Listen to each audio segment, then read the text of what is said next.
so you don't have to take notes. Oh, okay. And for others, so do you know about the YouTube? No. Okay, well I'll send you a link for the YouTube and stuff later. So all you know is about Andrew. Yeah. Okay. Where did you find the book on Ānāpānasati?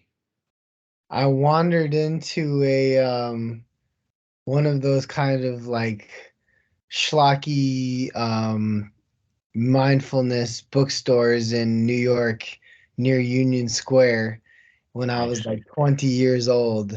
And and I was just like, and I was looking around and there was all this new age stuff, and I wanted something that was really practical, and this really spoke to me, because it was called Mindfulness with Breathing, a manual for serious beginners. And I don't know, something about it just spoke to me.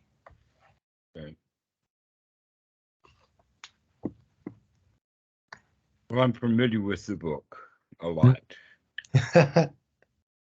That I know Santikaro, the translator. Hmm. It's back in 1988 was when the book was actually recorded. So anyway, um, the problems that students have, actually, the problem is always the book format. The books don't give what needs to be transmitted. The book only translates words or gives you words. Ink on paper is your experience. Yeah. Okay. It's like the difference between being given the score of a particular piece of music that you already know. And so you can look at that score, you can read the score, and you can go right along with it, Hmm. right? But if you're given a score that is very highly complex, and you never heard the song or the music before, then the score is kind of hard to follow. Yeah. Okay. But if you've got the score and the music, even if both of them are new, then you can follow along. But it's even better to follow the score if you already know the piece of music. So there's where the problem with books are. Books are like the score, and the score itself is hard to follow. It takes a lot of extra work to get it out of the score. And in fact, scores have over the centuries been added to in all kinds of ways. In fact, there's an entire language.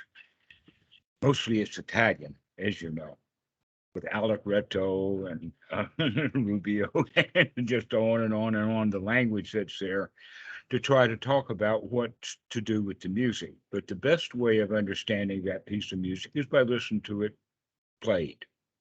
Yes. All right.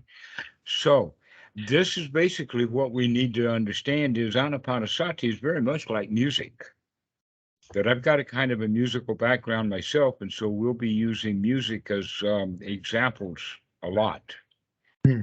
because there's a huge amount of it. In fact, many of the skills that you've had to develop with music will be the skills that you will use in your development of meditation also, Hmm. as well as some of the skills that you will be developing in meditation can then be put into use in the music.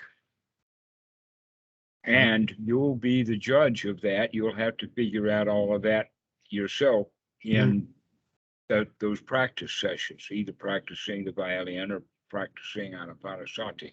And you begin to start seeing a lot of connections. Okay. So, one of the things that you had stated was is that you don't spend a lot of time thinking and discursive thought, and then you corrected yourself and said, "Well, maybe I do." Well, the point is about the amount is not the issue that we want to discuss. What we're going to talk about instead is that the discursive thoughts that we do have should be valuable, useful, and wholesome rather than destructive. Hmm. And so the quality of the thought is more important in this regard than the frequency of the thought. And so this is what Ānāpānasati really is all about. But this part that we're talking about is not in the first chapter, because the first chapter starts with body. Mm-hmm. But in fact, it's not possible for a student to practice Ānāpānasati in that order. Let us say that he is going to this week practice only on the body, and so he leaves the feelings and the mind's objects in the bed. And then next month, he only brings the feelings in and leaves the body and the mind's objects in the bed. And it doesn't work that way. Okay, there's another way that, in fact, the little joke is that there is a new driver training school, but they do it by the numbers. And so the first lesson, they teach you about steering wheels. And then you get really good at steering wheels. And then the next one, they teach you about gas pedals. And then after a few weeks, then they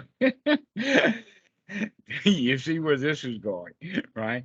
And so after a full month, now they're going to teach you about brakes, right?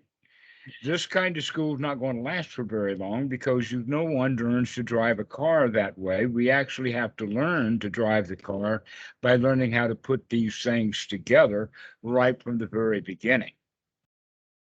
And yet you can imagine that somebody wrote a book on driving and they have a whole chapter on steering. And they'll have a whole chapter on brakes. But if you read the book that way, you'll wreck your car. That is so helpful, because I started to go on to the next chapter about emotions, and he says, well, you have to have, in order for this to really happen, like you're like, and then you already have to have I don't, the one pointed focus and the feelings of contentment. And so I'm like, oh well, I guess I have to work on that with just my focus on my breathing before I can move on to contemplating the emotions. Except that it really doesn't work that way. Another way of thinking, though, of it is that if you are going to learn to control the body, putting it into a state of relaxation, you need to do two things. One is you need to experience or learn the body to find where the tensions are so that they can be relaxed. And then the second skill that's to be learned is to actually control the body, which you already have some skill at doing. If you're a violin player, you've got pretty good skill at controlling the fingers of the left hand, and also of controlling the wrist of the right hand. Yeah, and I've studied some certain like fighting techniques that help me control my body and that are breathing based as well. Mm-hmm. Yes. So, but the point is that you cannot learn to control your breathing if you are not also controlling the mind to control the breathing. In other words, you forget to control the breathing, you can't control it. So the mind and the body have to work together. So first of all, this is just like already very helpful, because it's a permission, it's kind of a permission from a teacher, and like that I needed in turn, like, because I'm thinking, oh, maybe this is the way, I'm just not disciplined enough to go in this order and structure. But what you're saying is much more in line with how I see the world and how I experience the world, in terms of a kind of a holistic way. And you break things down to a certain extent, but you break it down within the whole, and you're always experiencing the whole. So I guess the practical question that arises for me then is, when I sit to breathe, when I sit and I focus with my breath as an anchor, and I'm experiencing life with my eyes closed or my eyes open, but I'm sitting in one place breathing and contemplating, what is the difference between spinning my wheels, jumping from one thing to another, or a productive session of insight or of focus? All right. Well, let us say then that what we're looking for is an in-between, a balance. The balance here is that in between, or the point between whether or not the mind is going to jump, to jump, to jump, to jump, to jump, which is what's called the monkey mind. Mm. And then the other extreme is being stuck on something and won't let it go, often referred to as concentration. Okay. What we're going to be doing instead is intentionally moving from object to object.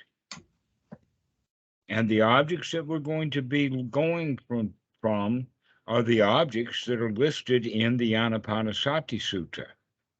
And the order that we're going to be paying attention to them is the order of occurrence. So one by one, as things occur, we're going to deal with that. Now, what begins to happen is we begin then to use, let us say, as a kind of an interesting side way of talking about it, is that as we begin to control the mind and as we begin to control the body, we use the two of them in a pincer movement to learn to control the feelings.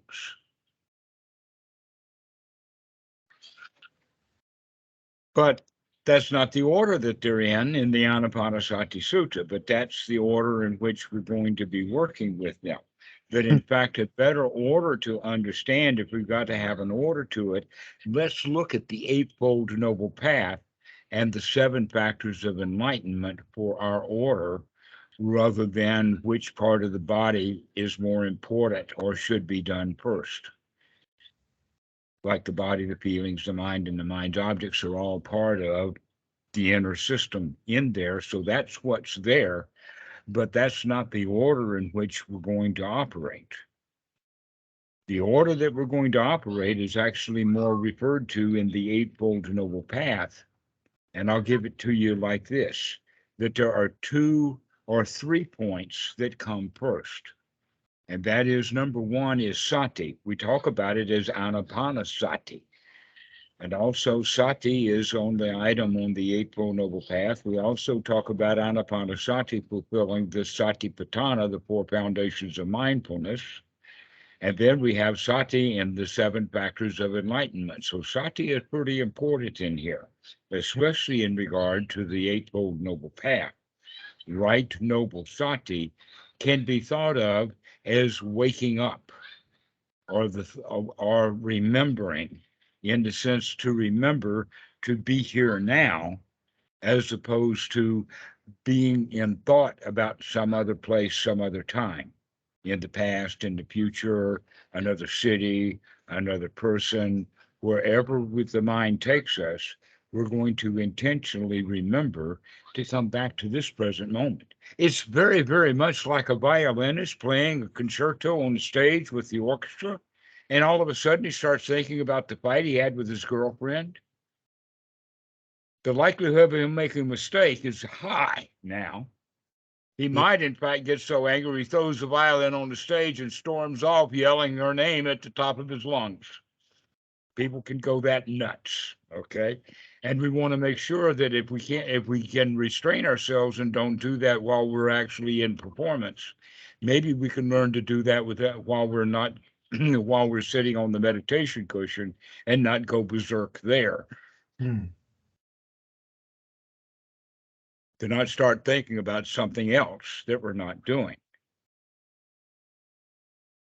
So we remember that. We remember to come back and be here now. That's what sati is all about, is remembering to be here now. It's easy enough to remember when you're standing on stage with the violin in your hand and all these people watching. It's pretty easy to remember to be here now then. But in meditation, it's easy enough to forget what we're doing and just start thinking about something else. In fact, people do that driving their car, and that's why they have so many accidents, is because people get what we call distracted. rather than paying attention to what we're doing. So a lot of the teaching of Ānāpānasati is teaching people how to wake up and pay attention to what's going on. That's what it's really all about, is to wake up and pay attention to what's going on, because only then can we make changes. So that's the wake up, and then to pay attention to what's going on. That's right noble view.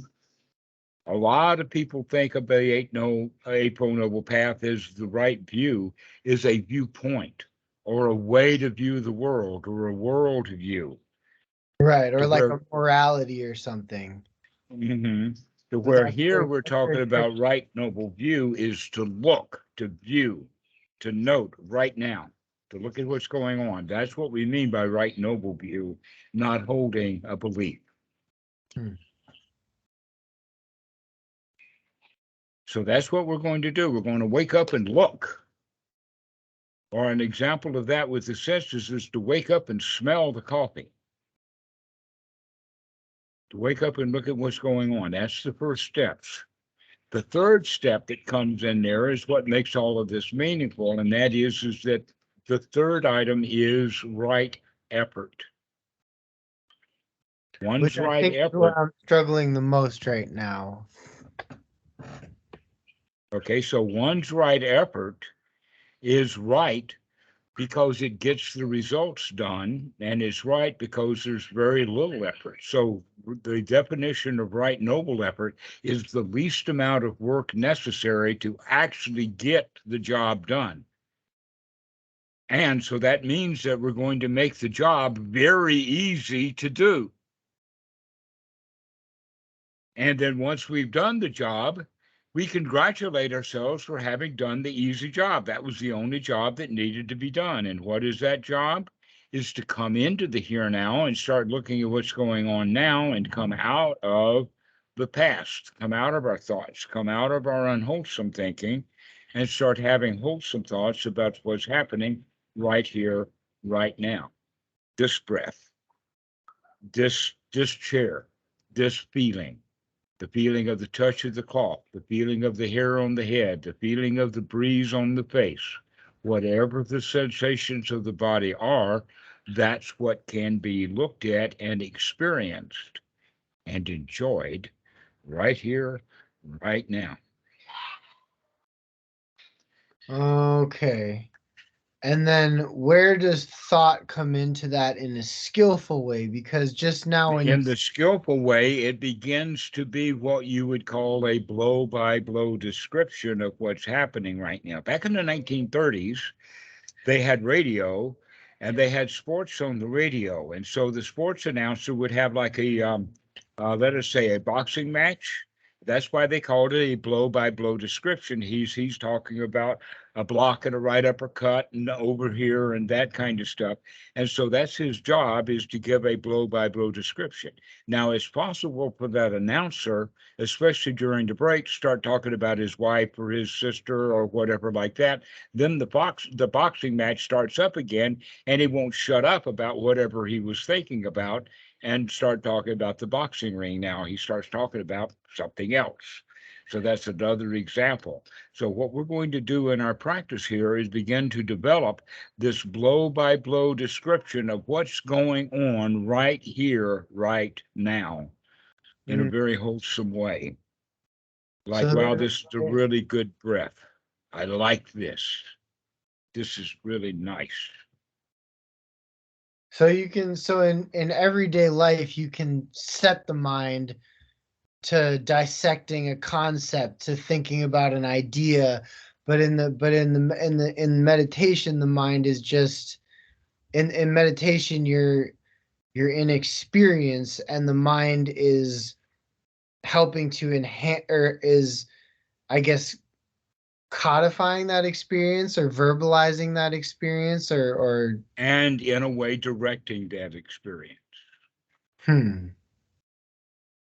Because we're directing the body to relax. We're directing the body to take a deep, easy breath.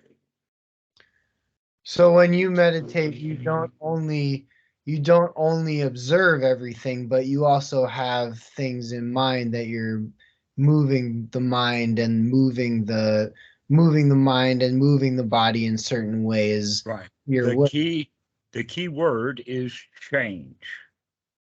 That this is a change model that you can hear. In fact, that starting off, you probably heard the words anicca, dukkha-anatta, the trilokana, where everything is temporary, everything is in turmoil. Our job is to get in sync or get into tune with the turmoil rather than resisting it or fighting against it. And so we learn to go with the flow. Hmm.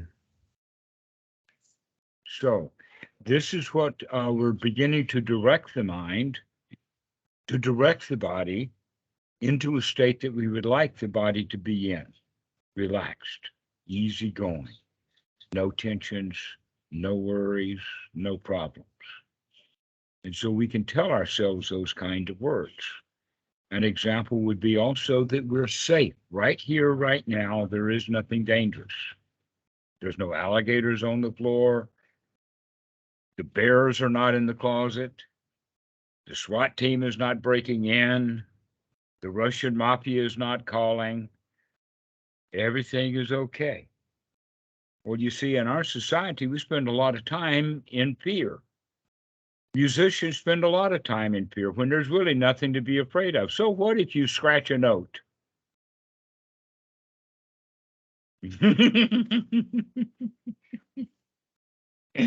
So what? The answer is, oh no, that's very dangerous. I can lose my job, blah, blah, blah, blah, blah. But all of that is mental. About what if. We call it what ifism. What if this happens? What if that happens? And all of that. And what we need to say is right now, none of that stuff is happening. And right now, everything is okay.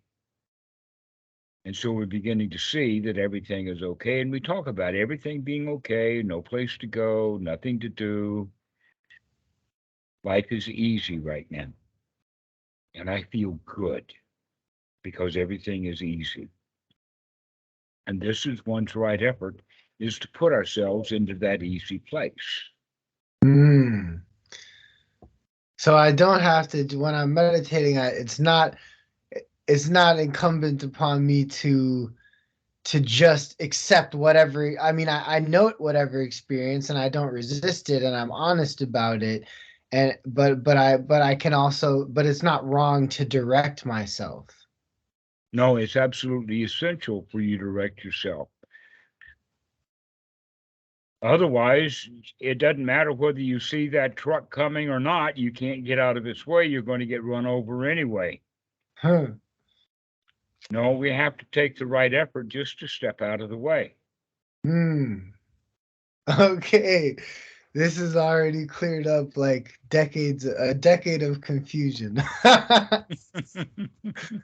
Or just curiosity and ignorance, I should say. A mixture of ignorance and confusion. Actually, it's more of a mixture of stuff that you've picked up along the way. These are things that you have been told to do by our society, to where this practice of Ānāpānasati is counterintuitive.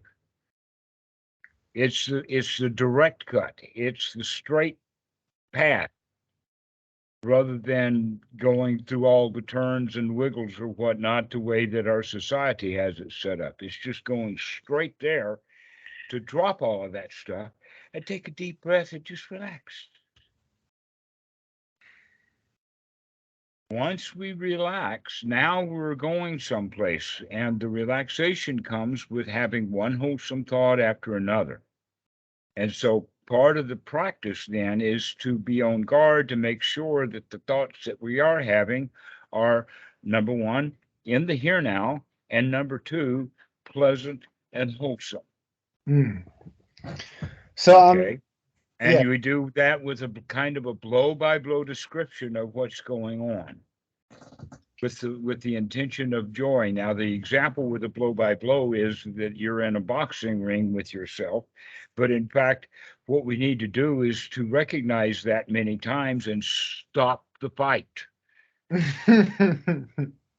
to stop this internal dialogue, stop the war, stop the boxing match between the various factions within the mind, which can almost always be referred to through psychology as the guy who makes and keeps the rules. We all have a rule maker, the one who says this is how it should be. Freud calls this the superego, and Eric Berne calls it the parent ego state, and the Buddha called it attachments to rites, rules, and rituals of Sila Bhatta Paramasa.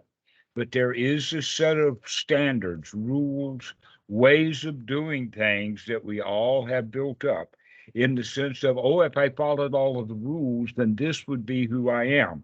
I'm setting the standards for the definition of who I am.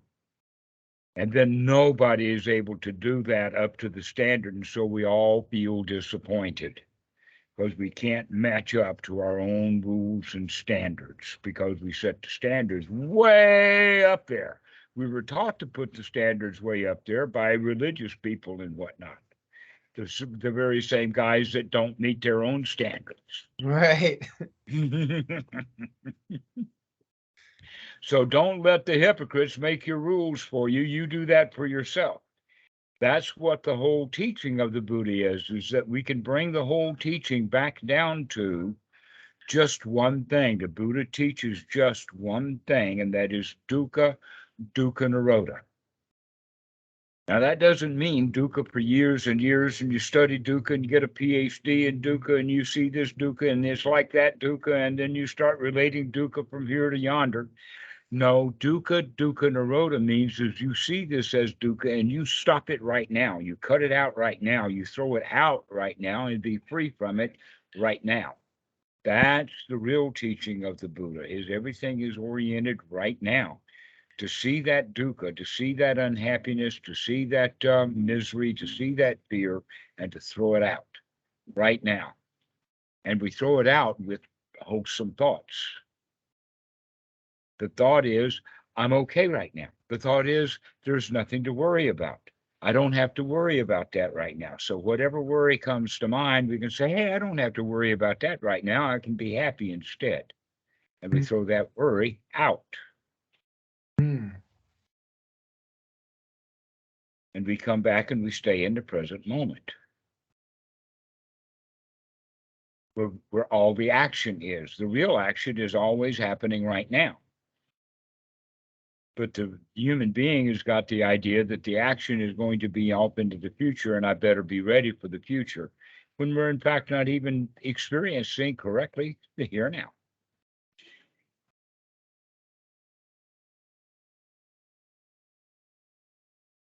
So that's what Ānāpānasati is all about, is bringing these factors together into the here now. And the first one that we're going to work with is the wholesome thoughts, which means that we're free from the hindrances, because the hindrances are unwholesome. Thoughts of wanting something we don't have, thoughts of being someplace we're not, thoughts of dealing with people that are not here, thoughts of restlessness, worry, agitation, all of that kind of stuff is a hindrance to us being in a really, really good state right now. And so whatever it is keeping you from being in a really good state right now, recognize it for what it is, throw it out. Any tensions in the body, throw them out. Any place that we're not relaxed, throw it out. And so that means that we've got several objects that we're going to look at, because the objects are actually ways of looking for dukkha. And that's all we're going to do, is just find the dukkha and throw it out. We do that by throwing out unwholesome thoughts. We do that also by throwing out unwholesome feelings like agitation, anxiety, worry, fear, and anger. All of those kind of feelings are associated with the thoughts. If we're having happy thoughts, then we're unlikely to be angry. If we're having angry thoughts, we're likely to be angry in feeling and not being happy in feeling when we're angry in thoughts. So the thoughts and the feelings work together like that. And so this, when we begin to control the breathing, now we have the skills developing so that we can begin to control the feelings also. We literally can talk ourselves into feeling good. In fact, you have spent your whole life in talking yourself into feeling bad. Now it's time to talk yourself into feeling good and let yourself really experience feeling good, safe, comfortable, secure, satisfied, successful. That's the crown, the success. I can do this.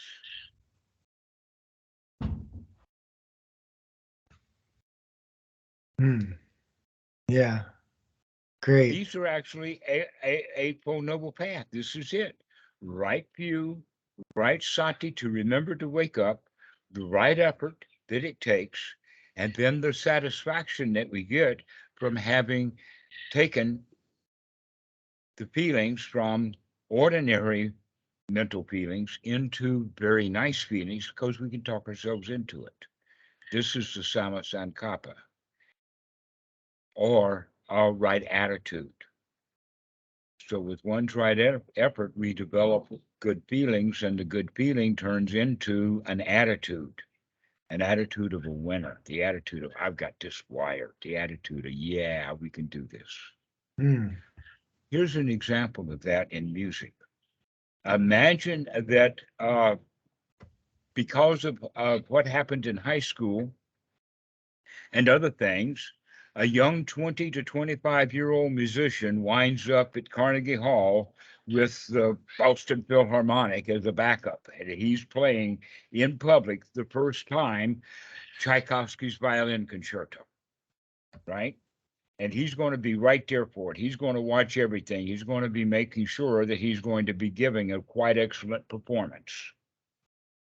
Fast forward 25 years, now this guy is in his 50s. He's played that same piece of music a dozen or maybe 100 times with an orchestra backup. And now he's back at Carnegie Hall with the Boston Philharmonic, and he's going to play this same piece of music, this time for the 340th time. He's going to play it differently this time, right? Why? Because he knows it, and he knows it. And now he can dance his way through that thing, and it sounds just slightly better because he knows it, and he knows it. Mm-hmm. As opposed to the first time that he played it, yeah, he knows it, but he's got to be really, really super careful. Mm-hmm. Mm-hmm. So as a musician, you know this. This is actually what we're working for, is that we need to get ourselves into the position of being performance oriented, knowing that if we keep playing this same little song over and over again, we're going to get quite expert at it. And then it's a toy. Then it's a game. It's no longer work. Yeah, I already feel that when I sit tomorrow morning it's gonna be Mm-hmm. I'm much more powerfully armed to do this now. Already, I think. Cause this conversation already has just oriented me more into how I understand the world in general. It's made meditation make more sense to me with how I understand the world. Right. Well, all it is just skill development. And we can see the same issues of the development of skills with music is the same thing now as the development of the skills of life, so that your whole life becomes a song. Your whole life becomes music. That's beautiful. Because you've got the skills to play the right notes at the right time in rhythm. Because you're watching what you're doing, and you've been watching what you're doing for so long that it's become natural.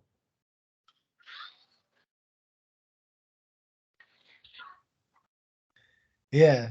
I Before this conversation I had these two boxes of um focus and insight, and now I feel like I understand how to sit down and go with the flow, and let the thoughts that are past and future pass, but let my thoughts really let my mind be in the present and analyze my experience and what is happening, whatever that may be, and just stay in the present and and just see everything that I'm experiencing. Right. Without putting too much demand on the word everything, just experience what comes. Right. Yes, I like that. Just whatever comes. Right. We got that too. Yeah. Without having the rule of I got to get it all or I got to get everything or I'm not good enough and I got to work hard. No, you're already there. You're already good enough. You're Right. already fine. And if Just my mind is enjoy. and right, and I know and like and if my mind is being unproductive, I'm going to know from my feeling state, and then I can kind of gently will it back towards something that's more joyful, more pleasant, more loving, more, bring, That's bring right. Exactly so. Look at how you feel. Look at what you're thinking. And then you can nudge it back into a better place. Taking the right effort. That's the nudge. Oh, wow. Okay. Meditation makes more sense all of a sudden.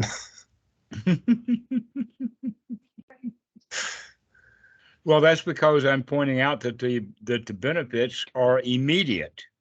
Mm. That's the value is that the benefits are immediate. So I tell you what, why don't we leave it here and you go practice with this? And Yeah. after a couple of 3 days, give me a call and we'll continue along with this. Okay. Okay. Okay. All right. Well, we'll see you. All right. Thank Danny, you it's been so a much. pleasure meeting you. I hope to Yeah. see you again soon. Same here. Yeah. Thank you for your time. I really appreciate it. Have See a you good soon. All right. Okay. Yeah. Go have a beautiful moment. Absolutely. Thank you. Same to you. Okay. See you. Bye-bye.